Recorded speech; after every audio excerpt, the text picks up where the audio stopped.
ګوره ملګرو چې د الله پاک کوم احکامات دي که نه هغې نه چې اخوا واوړې یا دې خوا سرکشي ورنه کوي بیا به انجام آخري همدغه وي. اوس دا پولیس والا او محمد صادق دي ته د هر څه پته وه. د پولیس والا خو ډېر هوښیار وي، د معاشرې ورته پته وي ولې په زرګونو کیسونه ورته راځي، د حالاتو نه خبر وي. هغه باوجود ته یو داسې ښځې سره واده کوي چې هغه په ټیک ټاک باندې لایو راځي، شپه ورځ پردو سړو سره ګپې شپې لګوي او دا قسمه الفاظ استعمالوي چې هغه الفاظ موږ دلته نشو ویلی. هغې به هلته لایو ویډیو کې د دومره خلکو په وړاندې دغه خبرې کولې، خو بیا هم ته راځي دې سره واده کوي نو بیا به انجام څه وي.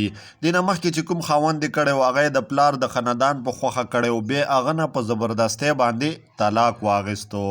اوس دغه خاوند سره یې په اخره کې داسې څه مسالې راغلې چې خبره دومره حد ته لاړه چې ځان یې هم ختم کو او دی هم ختمه کړه. ویډیو تر اخره را سره وګورئ، خو ویډیو در سره لایک کړئ، چینل در سره لازماً سبسکرایب کوئ چې څومره هم پښتانه وي. قدرمنو د دې دواړو چې کومه تنازع راغله هغه صرف په همدغو خبرو راغله چې ته د پردو سړو سره مه ګرځه، د پردو هلکانو سره ګپې شپې مه لګوه. په دې باندې دومره حد ته لاړو چې ځان یې هم ختم کو او دی هم ختمه